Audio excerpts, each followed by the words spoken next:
జనసేన పార్టీలో విధేయతకి ఉరితాడేశాడు. వాళ్ళు పట్టం కట్టారు, మీరు ఉరితాడేశారు. విధేయతకు పట్టం అంటే తంగిరాల స్వామి గారి దగ్గర డబ్బులు ఉన్నాయా?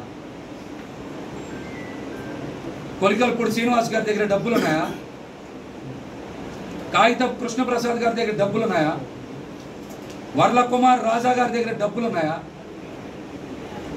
చాలా మంది దగ్గర డబ్బులు లేవు కదా. పార్టీ కోసం నిలబడి విధేయత చూపించినందుకే కదా టికెట్లు ఇచ్చారు వాళ్ళకి. మరి జనసేన పార్టీలో విధేయత చూపిస్తే కనీసం మా టికెట్లు కాదు కదా, మమ్మల్ని పట్టించుకునే నాదుడే ఎందుకు లేడు? మాతో పిలిచి మాట్లాడే తీరిక ఓపిక లేనప్పుడు మీరు పార్టీలు ఎందుకు పెట్టడం?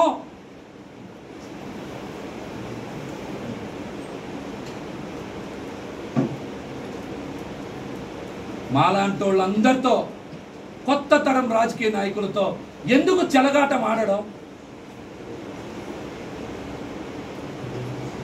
పొద్దంట 10 ఏళ్ళు బలంగా ఉండాలని కోరుకుంటున్నారంట. అంటే మమ్మల్ని 10 ఏళ్ళు జెండా మోసే కూలీలుగా చేయాలి, ఇంకా 10 ఏళ్ళు జెండా మోసే కూలీలుగా చేయాలా మమ్మల్ని? 21లో ఎవరికి ఎన్ని స్థానాలు అందరికీ తెలుసు కదా. ఎవరికి ఎన్ని స్థానాలు తెలుసు కదా. అంటే 2024 తర్వాత 29, 34 వరకు మేము మా 2 భుజాల మీద 2 జెండాలు వేసుకొని అరిగిపోవాలా మేము? అంటే ఇప్పుడున్న నాయకుడిని ముఖ్యమంత్రి చేయడమే కాదు, వాళ్ళ కుటుంబంలో ఇంకెవరెవరిని ముఖ్యమంత్రి చేయాలో కూడా మీరే పేర్లు రాసిచ్చేయండి, చేసేస్తాం. జనసేన పార్టీలో ఉన్న పాపానికి మేము బానిసల్లా బతకాలా? జెండా కూలీల్లా బతకాలా?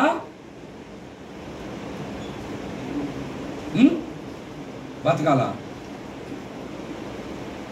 మీరు చెప్పండి, ఎవరు ముఖ్యమంత్రి కావాలో, వాళ్ళ తర్వాత ఎవరు కావాలో, వాళ్ళ తర్వాత ఇంకెవరు కావాలో చెప్తే జన సైనికులందరం జెండా మోసే కూలీలుగా సిద్ధంగా ఉంటాం. ముందే చెప్పారు, స్థానిక సంస్థల ఎన్నికల్లో పొత్తులో భాగంగా జనసేన పార్టీ 1/3 సీట్లే తీసుకుంటారంట. ఆ 1/3 సీట్లలో మళ్ళీ భారతీయ జనతా పార్టీకి 50% ఇవ్వాలి. అంటే ఒక నియోజకవర్గంలో 21, 22 డివిజన్లు ఉంటే జనసేన పార్టీకి వచ్చే స్థానాలు ఎన్ని అవుతాయి? 3, 4 అవుతాయి. ఆ 3, 4 జనసేన పార్టీ వాళ్ళకే వస్తాయని గ్యారంటీ ఏంటి? ఇప్పుడులాగే వేరే పార్టీ నేతలు వచ్చి కండువా కప్పుకుంటే ఆ 3, 4 కూడా ఆ పార్టీ వాళ్ళకే కదా ఇస్తారు. మళ్ళీ అసెంబ్లీ సీట్లే మీరు ఇవ్వలేదు కదా, రేపు కార్పొరేషన్లోనో పంచాయతీల్లోనో ఇంక ఇస్తారా సీట్లు? ఇస్తారా? అసలు జనసేన పార్టీ వాళ్ళని రాణిస్తారా?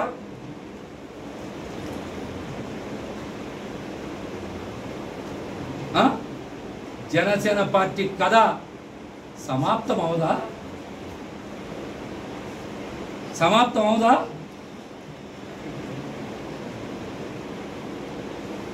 మమ్మల్ని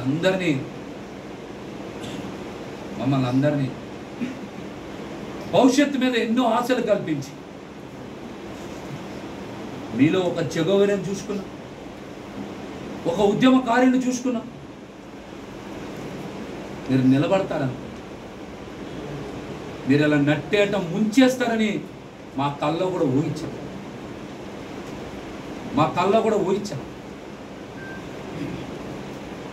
యువత భవిష్యత్తుకి మీరు అండగా నిలబడతారని, మా కళల్ని ఇలా కాల రాసేస్తారని తెలిస్తే మీతో ఎందుకుంటాం? ఇదేదో పోతిని మా సీట్ రాలేదనో ఆవేదనతోనో మాట్లాడట్లా. నేను చెప్పే ప్రతి మాట కూడా నిజం.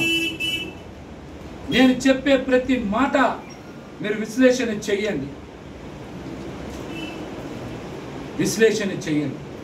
నా మీద సాయంత్రం నుంచో రేపటి నుంచో చాలామంది ప్రెస్ మీట్లు పెట్టచ్చు, ఇష్టానుసారం మాట్లాడచ్చు. ఇంకా మాట్లాడతా. నాదెండ్ల మనోహర్ లాంటి వ్యక్తి పశ్చిమ నియోజకవర్గంలో ఎవరెవరితో ప్రెస్ మీట్లు పెట్టిస్తున్నారో తెలుసు. వస్తా తెనాలి, పెడతా అక్కడే ప్రెస్ మీట్, అక్కడే మాట్లాడతా. చాలా వాస్తవాలు ఇంకా ఉన్నాయి, బయట పెడతా. అవలా ఇంకా అవలా. చివరిగా ఒకే ఒక్క మాట, దేనికి నాకు భయం లేదు. నేను చెప్పేయన్నీ నిజాలే అని నేను సంపూర్ణంగా నా గుండె మీద చెయ్యేసుకొని చెప్పగలను. పవన్ కళ్యాణ్ గారిని ఒకే ఒక్క కోరిక కోరుకుంటాను. రేపు పిఠాపురంలో మీ సొంత ఇల్లు గృహప్రవేశం చేస్తున్నారు కదా, అక్కడికి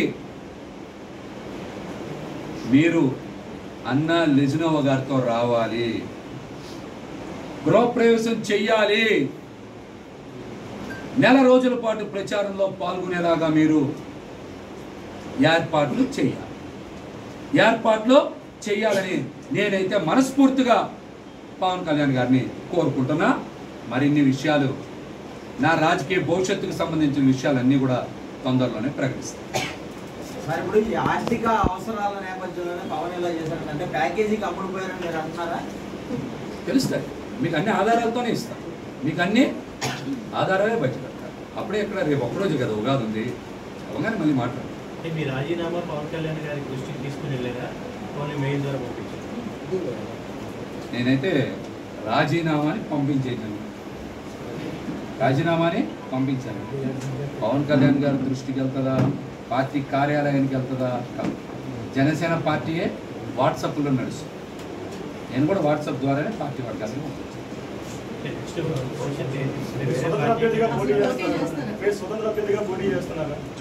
చెప్తా అన్ని 2 రోజుల్లో మీకు తెలుస్తాయి. 2 రోజులు తెలుస్తాయి. అధికార పార్టీ వైపు అడుగులు వేస్తారని చెప్పి కూడా ఒక సమాచారం. తప్పే ఉంది, వేయకూడదా?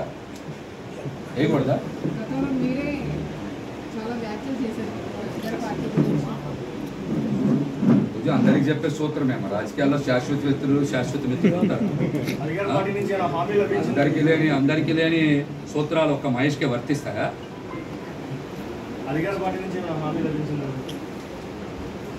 నిస్వార్థంగా నిజాయితీగా జనసేన పార్టీకి పనిచేస్తే మాకేం లభించింది? విజయ్ గారు ఏం లభించింది? పోతున్న మహేష్ తన చేతితో వేరే జెండాను పట్టుకుంటే చేయి నరికేమని మొన్న మీరు కామెంట్ చేశారు. ఇప్పుడు వేరే జెండా పట్టుకోబోతున్నారా? మంచి ప్రశ్న అడిగారు. సోషల్ మీడియాలో కానీ బహిరంగంగా కానీ పవన్ కళ్యాణ్ గారి మీద పెద్ద ఎత్తున విమర్శలు చేశారు. 24 సీట్లు తీసుకోవడం పొత్తు ధర్మం కాదు, పార్టీ భవిష్యత్తు ఇబ్బందుల్లోకి నెట్టివేయబడుతుంది, మీరు తీసుకున్న నిర్ణయం తప్పు అని ముక్త కంఠంతో కాపు సామాజిక వర్గంలో చాలా మంది వ్యతిరేకించారు. కాపులు దూరం అయ్యారు, కాపులు మద్దతు ఇవ్వట్లేదు. కాపులు మద్దతు ఇవ్వకపోతే ఓటు బ్యాంకు మనకి రాదు. ఓటు బ్యాంకు మనకి రాకపోతే మన ఆర్థిక ప్రయోజనాలు దెబ్బతింటాయి, నాకు రావాల్సిన ఆర్థిక వనరులు దెబ్బతింటాయనే పవన్ కళ్యాణ్ గారు కులాల మధ్య గొడవలు పెట్టాలనే ఒక కుట్రకి తెరలేపారు. అందుకనే బీసీ సామాజిక వర్గానికి ఎక్కడా సీట్లు కేటాయించలేదు. స్వయంగా ఆయన నోటితో చెప్పినప్పుడు 2023 మార్చి 11 అనుకుంటా ఆ రోజున ఆయన నోటితో చెప్పిన ఏ ఒక్క బీసీ నాయకుడికి సీటు ఇవ్వాల, ఒక్క నాయకుడికి తప్పించి. ఇది కులాల మధ్య గొడవ పెట్టే కుట్రలో భాగంగానే ఇటువంటి పని చేశారు. బీసీలందరూ బయటకు వస్తారు, గట్టిగా మాట్లాడతారు. కాబట్టి వాళ్ళ మధ్య మా పెద్దన్నలకి మాకు మధ్య గొడవ పెట్టి రాజకీయంగా లబ్ధి పొందాలి, దూరమైన కాపుల్ని దగ్గర చేర్చుకోవాలనే కుట్ర ఇందులో స్పష్టంగా దాగుంది. ఈ కుట్రలో ఎవ్వరు కూడా పడద్దు. దయచేసి అందరూ సావధానంగా ఆలోచించండి. ఇబ్బందులు పెడుతున్నారని మాట్లాడారు కదా, ఇది కూడా పచ్చి అబద్ధం. అక్కడ పవన్ కళ్యాణ్ గారికి అత్యంత సన్నిహితులైనటువంటి ఒక వ్యక్తి ఇంటి నిర్మాణాన్ని చేశారు. ఆ ఇల్లు గృహప్రవేశం చేస్తారని చెప్పి ఉదయ్ శ్రీనివాస్ అంటే టీ టైం శ్రీనివాస్ పెద్ద ఎత్తున ప్రచారం చేసిన మాట వాస్తవం. మరి అట్లాంటి స్థానాన్ని వదులుకొని ఈ రోజున పిఠాపురం వెళ్ళి మనం గెలిపించండి అని మనం వేరే పార్టీ నేతని అభ్యర్థించాల్సిన కర్మ ఎందుకు పట్టింది? ఒక రాష్ట్ర అధ్యక్షులై ఉండి వేరే పార్టీ నేత కాళ్ళు పట్టుకోవాల్సిన అవసరం ఏమొచ్చింది?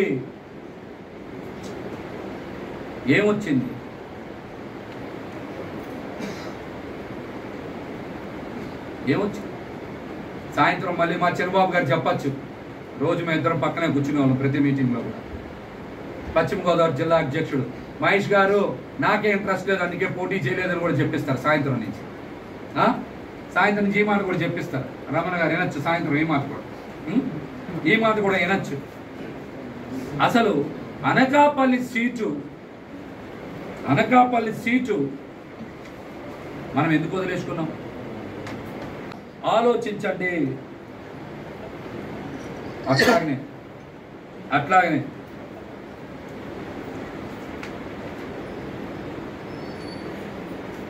అట్లాగనే మీకు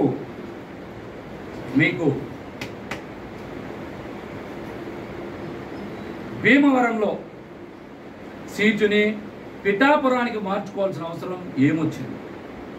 మా అందరి ఆవేదన కూడా ఒక సమయంలో ఇవాళ లేదనుకోండి, నాకు ఇవాళ లేదు.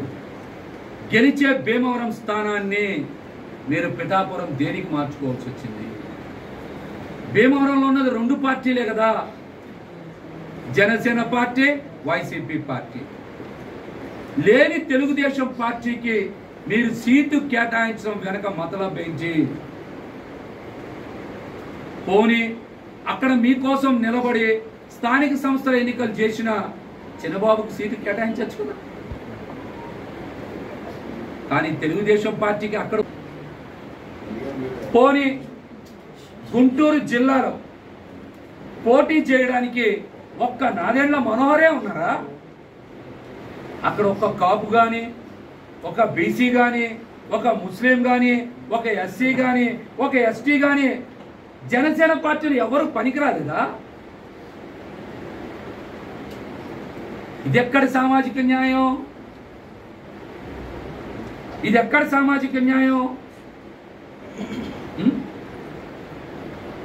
విజయవాడ వెస్ట్లో బీసీలు, ముస్లింలు, ఇతర వర్గాలు త్యాగం చేస్తే అసలు ఈ నియోజకవర్గానికి సంబంధం లేనటువంటి కమ్మ సామాజిక వర్గం వారు పోటీ చేస్తే మేమే త్యాగాలు చేయాలి, మా బీసీలే త్యాగం చేయాలి. దీన్ని పొత్తు ధర్మం అనాలి, అంతేనా? ఇది పోనీ న్యాయమేనా?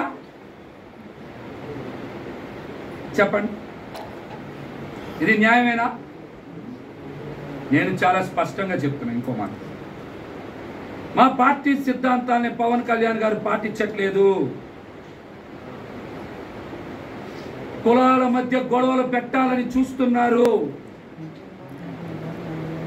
అందుకనే కావాలని ఒక సామాజిక వర్గానికి సీట్లు కేటాయించి బీసీలని దూరంగా పెట్టారు. ఇది రాజకీయ కుట్రలో భాగమే.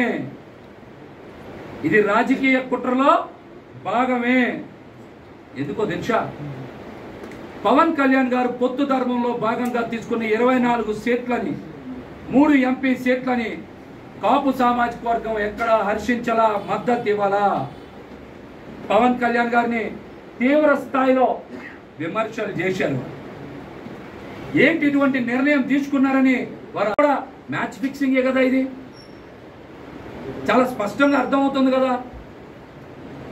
రేపు తెలుగుదేశం పార్టీ నుంచో ఇతర పార్టీల నుంచి వచ్చిన నేతలు మీకు మద్దతు ఇవ్వకుండా తెలుగుదేశం పార్టీ తరఫున అసెంబ్లీలో సంతకాలు పెట్టి జనసేన పార్టీని ఆ పార్టీలో విలీనం చేస్తే మీరు అడ్డుకోగలరా?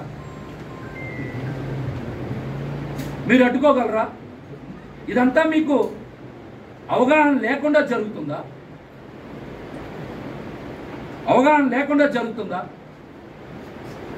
మీరు ఇచ్చే టికెట్లన్నీ తెలుగుదేశం పార్టీ నాయకులకి తెలిసే ఇస్తున్నారంటే ఇది మ్యాచ్ ఫిక్సింగ్ కాదా? జన సైనికుల్ని వీర మహిళల్ని మోసం చేస్తున్నట్లు కాదా?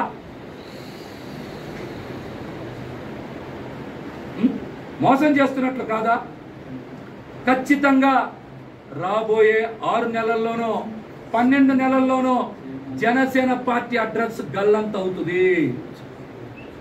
అది మీ చేతుల్లో నుంచి కావాలనే తెలుగుదేశం పార్టీ చేతికి ఇచ్చేశారు. ఖచ్చితంగా జనసేన పార్టీ ప్రజారాజ్యం పార్టీ 2 అయి తీరుతుంది.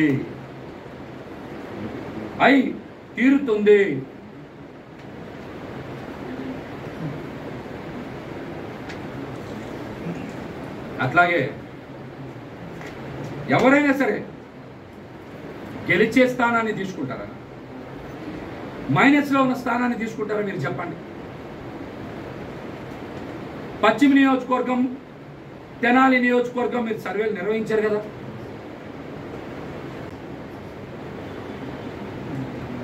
విజయవాడ వెస్ట్ సర్వే మీరే కదా చేశారు. ప్లస్లో ఉందని మీకు తెలుసు కదా. మైనస్లో ఉన్న స్థానాన్ని తీసుకొని ప్లస్లో ఉన్న స్థానాన్ని మీరు ఎందుకు వదులుకున్నారు? విజయవాడ వెస్ట్ సీట్ని నిజంగా యువ రక్తాన్ని ప్రోత్సహించే వాళ్ళు అయితే మీరు తెనాలినే త్యాగం చేయొచ్చుగా, తెనాలి త్యాగం చేయొచ్చుగా. త్యాగాలకి బీసీలే కావాలా? కమ్మవారి త్యాగాలకి పనికిరారా? త్యాగాలకి బీసీలే కావాలా? కమ్మవారి త్యాగాలకి పనికిరారా? మంగళగిరి స్థానం బీసీల నుంచి తీసుకొని కమ్మ సామాజిక వర్గానికి ఇవ్వలేదా? విజయవాడ వెస్ట్ బీసీల నుంచి తీసుకొని కమ్మ సామాజిక వర్గానికి ఇవ్వలేదా? అంటే త్యాగాలు చేయడానికి బీసీలే కావాలా? ఏ త్యాగాలకి కమ్మ సామాజిక వర్గం పనికిరాదా?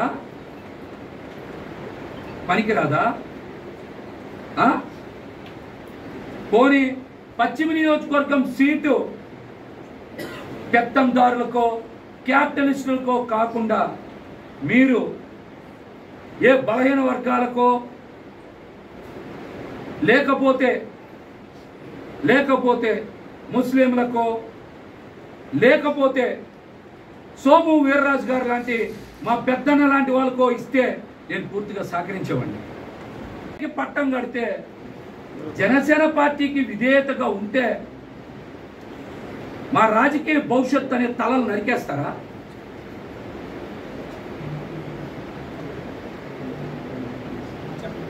కసాయి వాడి కన్నా ఎక్కడైనా కనికరం ఉంటుంది, కానీ కష్టపడి మిమ్మల్ని అందరూ వదిలేసిన, మిమ్మల్ని ఎన్ని విమర్శలు చేసినా, మిమ్మల్ని పట్టించుకోకపోయినా మీ పట్ల విధేయతతో నిబద్ధతతో ఉన్నందుకు కనీసం మా మీద కనికరం లేదే.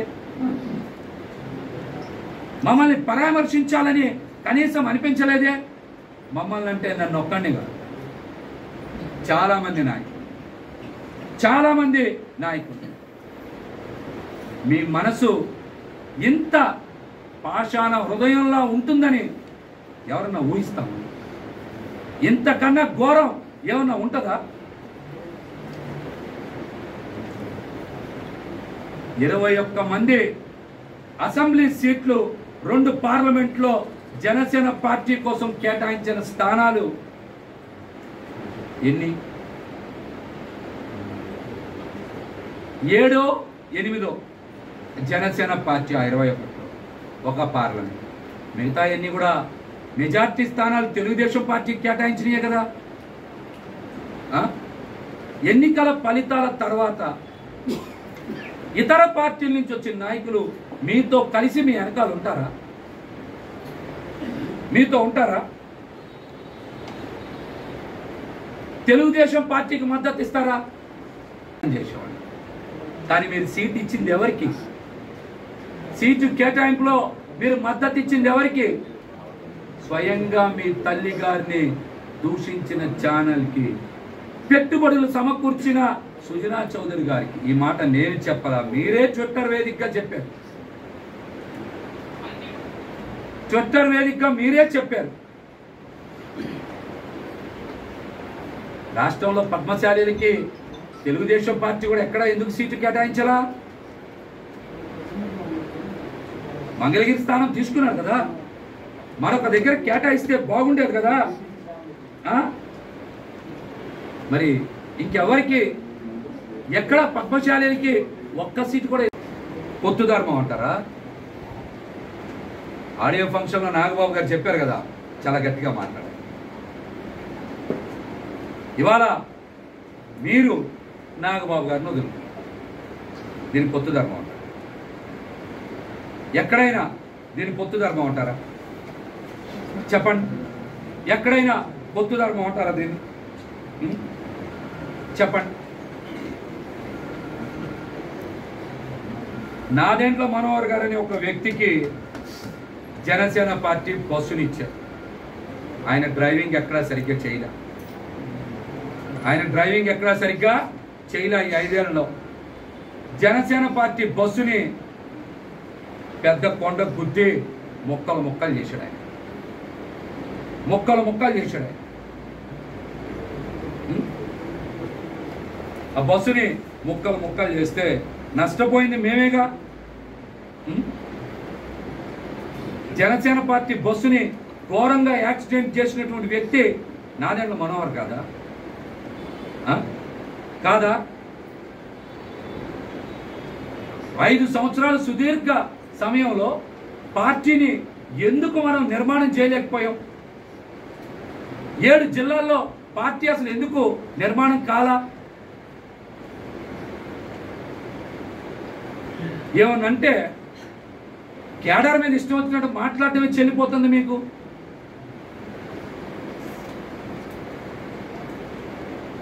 సీటు ఎందుకు వదిలేసుకున్నాం?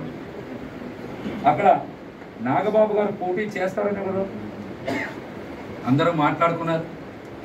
నాగబాబు గారు కూడా అక్కడ వారం రోజులు ఉన్నారు కదా. మరి అంత అర్జెంటుగా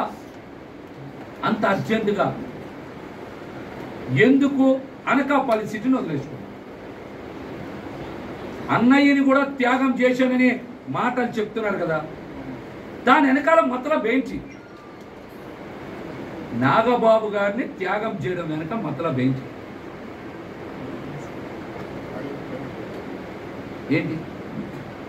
వారం రోజులు నాగబాబు గారు ఉన్నారు కదా అక్కడ. ఆ ప్రాంతంలో ఒక నేత, అనకాపల్లిలో పెద్ద ఎత్తున కంపెనీలు ఉన్నాయి, ఆ కంపెనీల దగ్గర ఫండ్స్ వసూలు చేయాలని నిర్ణయించుకొని కొన్ని కంపెనీలకి ఫోన్ చేశారు, కొంత డబ్బు వసూలు చేశారు. వారు కంప్లైంట్ పెడుతున్నారని తెలిసే కదా ఆ స్థానాన్ని వదులుకున్నారని పెద్ద ఎత్తున బయట మాట్లాడుకుంటున్నారు.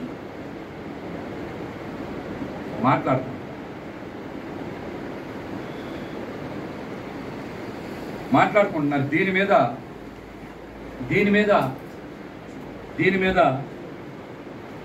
వాస్తవాలు బయటికి వెల్లడించారు.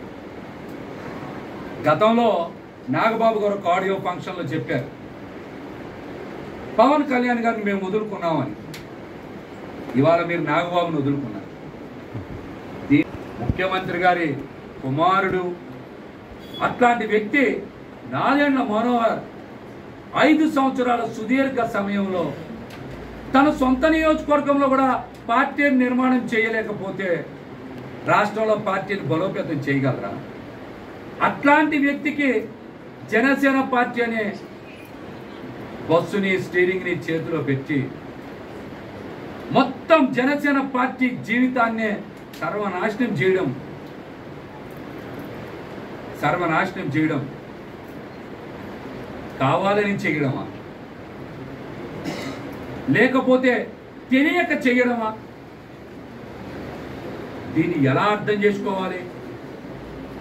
మిమ్మల్ని గుడ్డిగా నమ్మి నడుస్తున్నందుకు,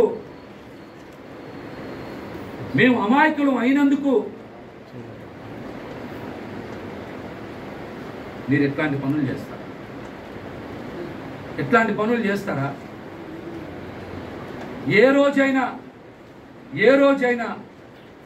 నాదెండ్ల మనోహర్ అనే వ్యక్తి తెనాల నుంచి పట్టుమని 10 మందిని పార్టీ కార్యాలయానికి తెచ్చారా? స్థానిక సంస్థల ఎన్నికలు చేశారా? తెనాల్లో తెచ్చారా? కొన్ని స్థానిక సంస్థల ఎన్నికలు చేశారా? నాయకత్వాన్ని తెనాల్లో ఎక్కడైనా బలపరిచారా?